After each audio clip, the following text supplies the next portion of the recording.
Hello, this is Father Paul, and I'm glad we're taking this journey together to read the Bible in a year. Yesterday, we heard about the end of the 10 plagues and how, in the process of preparation for the 10th plague, God institutes the Passover and tells Moses and Aaron to tell the people about the Passover lamb and about the sprinkling of the blood of the lamb on their lintels and doorposts, and how the destroyer would pass over, and to keep this feast as a memorial, as an ordinance for all generations. And we also heard that after the 10th plague, Pharaoh finally relented and called Moses and Aaron, asking them to take the Israelites and leave. And even he asked them to bless him before they leave. So God liberates the people and frees them from bondage. After spending 430 years in Egypt, they're finally allowed to leave.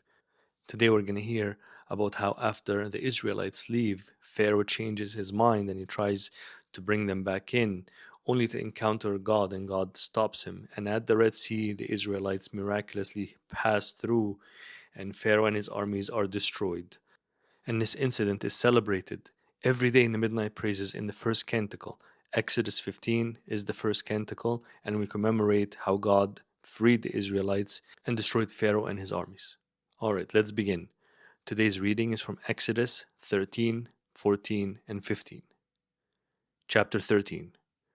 Then the Lord spoke to Moses, saying, Consecrate to me all the firstborn, whatever opens the womb among the children of Israel, both of man and beast. It is mine. And Moses said to the people, Remember this day in which you went out of Egypt, out of the house of bondage, for by strength of hand the Lord brought you out of this place. No leavened bread shall be eaten. On this day you are going out, in the month Abib. And it shall be when the Lord brings you into the land of the Canaanites, and the Hittites, and the Amorites, and the Hivites, and the Jebusites, which he swore to your fathers to give you, a land flowing with milk and honey, that you shall keep the service in this month. 7 days you shall eat unleavened bread, and on the seventh day there shall be a feast to the Lord. Unleavened bread shall be eaten 7 days, and no leavened bread shall be seen among you, nor shall leaven be seen among you in all your quarters. And you shall tell your son in that day, saying, This is done because of what the Lord did for me when I came up from Egypt.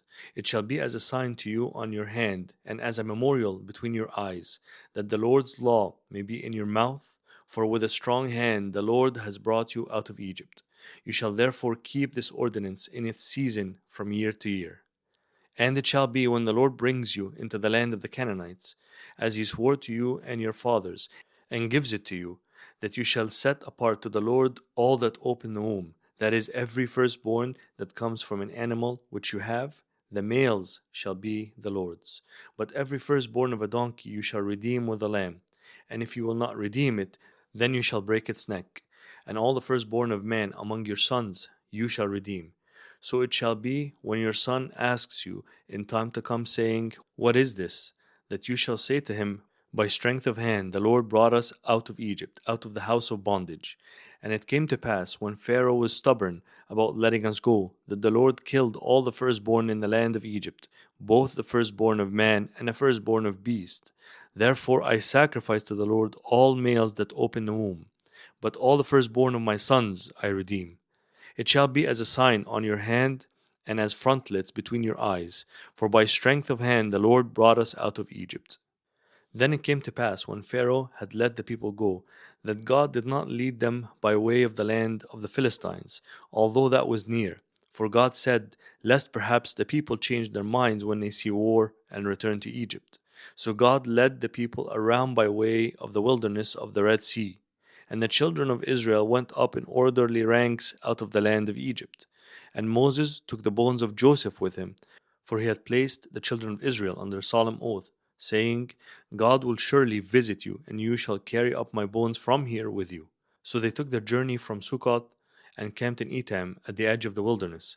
And the Lord went before them by day in a pillar of cloud to lead the way, and by night in a pillar of fire to give them light, so as to go by day and night. He did not take away the pillar of cloud by day or the pillar of fire by night from before the people. Chapter 14. Now the Lord spoke to Moses, saying, Speak to the children of Israel, that they turn and camp before Pi Hacherot, between Migdol and the sea, opposite Baal Zephon. You shall camp before it by the sea. For Pharaoh will say of the children of Israel, they are bewildered by the land. The wilderness has closed them in. Then I will harden Pharaoh's heart so that he will pursue them, and I will gain honor over Pharaoh and over all his army, that the Egyptians may know that I am the Lord. And they did so. Now it was told the king of Egypt that the people had fled, and the heart of Pharaoh and his servants were turned against the people, and they said, why have we done this, that we have let Israel go from serving us? So he made ready his chariot and took his people with him. Also he took 600 choice chariots, and all the chariots of Egypt with captains over every one of them. And the Lord hardened the heart of Pharaoh king of Egypt, and he pursued the children of Israel, and the children of Israel went out with boldness. So the Egyptians pursued them, all the horses and chariots of Pharaoh, his horsemen and his army, and overtook them camping by the sea beside Pi Hacherot, before Baal Zephon. And when Pharaoh drew near, the children of Israel lifted their eyes, and behold, the Egyptians marched after them. So they were very afraid, and the children of Israel cried out to the Lord. Then they said to Moses, because there were no graves in Egypt, have you taken us away to die in the wilderness? Why have you so dealt with us, to bring us up out of Egypt? Is this not the word that we told you in Egypt, saying, let us alone, that we may serve the Egyptians? For it would have been better for us to serve the Egyptians than that we should die in the wilderness. And Moses said to the people, do not be afraid, stand still and see the salvation of the Lord, which he will accomplish for you today. For the Egyptians whom you see today, you shall see again no more forever. The Lord will fight for you, and you shall hold your peace. And the Lord said to Moses, why do you cry to me? Tell the children of Israel to go forward, but lift up your rod and stretch out your hand over the sea and divide it. And the children of Israel shall go on dry ground through the midst of the sea. And I indeed will harden the hearts of the Egyptians, and they shall follow them. So I will gain honor over Pharaoh and over all his army, his chariots and his horsemen. Then the Egyptians shall know that I am the Lord, when I have gained honor for myself over Pharaoh, his chariots, and his horsemen. And the angel of God, who went before the camp of Israel, moved and went behind them, and a pillar of cloud went from before them and stood behind them. So it came between the camp of the Egyptians and the camp of Israel. Thus it was a cloud and darkness to the one, and it gave light by night to the other, so that the one did not come near the other all that night. Then Moses stretched out his hand over the sea, and the Lord caused the sea to go back by a strong east wind all that night, and made the sea into dry land, and the waters were divided. So the children of Israel went into the midst of the sea on the dry ground, and the waters were a wall to them on their right hand and on their left. And the Egyptians pursued and went after them into the midst of the sea, all Pharaoh's horses, his chariots, and his horsemen. Now it came to pass in the morning watch that the Lord looked down upon the army of the Egyptians through the pillar of fire and cloud, and he troubled the army of the Egyptians, and he took off their chariot wheels, so that they drove them with difficulty. And the Egyptians said, let us flee from the face of Israel, for the Lord fights for them against the Egyptians. Then the Lord said to Moses, stretch out your hand over the sea, that the waters may come back upon the Egyptians on their chariots and on their horsemen. And Moses stretched out his hand over the sea, and when the morning appeared, the sea returned to its full depth, while the Egyptians were fleeing into it. So the Lord overthrew the Egyptians in the midst of the sea.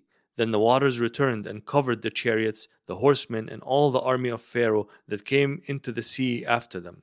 Not so much as one of them remained. But the children of Israel had walked on dry land in the midst of the sea, and the waters were a wall to them on their right hand and on their left. So the Lord saved Israel that day out of the hand of the Egyptians, and Israel saw the Egyptians dead on the seashore. Thus Israel saw the great work which the Lord had done in Egypt. So the people feared the Lord and believed the Lord and his servant Moses. Chapter 15. Then Moses and the children of Israel sang this song to the Lord and spoke, saying, I will sing to the Lord, for he has triumphed gloriously. The horse and its rider he has thrown into the sea. The Lord is my strength and song, and he has become my salvation. He is my God, and I will praise him, my father's God, and I will exalt him. The Lord is a man of war. The Lord is his name. Pharaoh's chariots and his army he has cast into the sea. His chosen captains also are drowned in the Red Sea. The depths have covered them. They sank to the bottom as a stone. Your right hand, O Lord, has become glorious in power. Your right hand, O Lord, has dashed the enemy in pieces. And in the greatness of your excellence, you have overthrown those who rose against you. You sent forth your wrath, it consumed them like stubble. And with the blast of your nostrils, the waters were gathered together. The flood stood upright like a heap, the depth congealed in the heart of the sea. The enemy said, I will pursue, I will overtake, I will divide the spoil.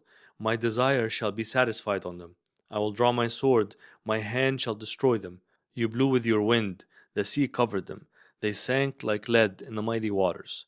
Who is like you, O Lord, among the gods? Who is like you, glorious in holiness, fearful in praises, doing wonders? You stretched out your right hand, the earth swallowed them. You in your mercy have led forth the people whom you have redeemed. You have guided them in your strength to your holy habitation. The people will hear and be afraid. Sorrow will take hold of the inhabitants of Philistia. Then the chiefs of Edom will be dismayed. The mighty men of Moab, trembling, will take hold of them. All the inhabitants of Canaan will melt away. Fear and dread will fall on them. By the greatness of your arm, they will be as still as a stone. Till your people pass over, O Lord, till your people pass over, whom you have purchased. You will bring them in and plant them in the mountain of your inheritance. In the place, O Lord, which you have made for your own dwelling, the sanctuary, O Lord, which your hands have established. The Lord shall reign forever and ever. For the horses of Pharaoh went with his chariots and his horsemen into the sea, and the Lord brought back the waters of the sea upon them, but the children of Israel went on dry land in the midst of the sea. Then Miriam, the prophetess, the sister of Aaron, took the timbrel in her hand, and all the women went out after her with timbrels and with dances. And Miriam answered them, Sing to the Lord, for he has triumphed gloriously. The horse and its rider he has thrown into the sea. So Moses brought Israel from the Red Sea. Then they went out into the wilderness of Shur. And they went 3 days in the wilderness and found no water.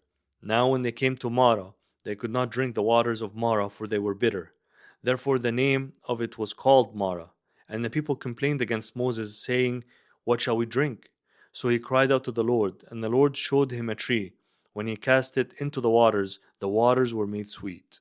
There he made a statute and an ordinance for them.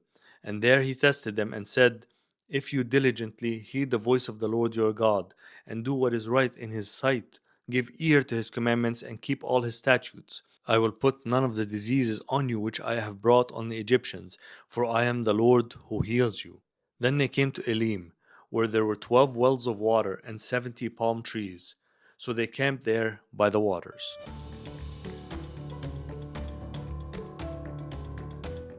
I hope you enjoyed today's reading as much as I did, and I look forward to seeing you again tomorrow to continue on our journey. God bless you and have a great day.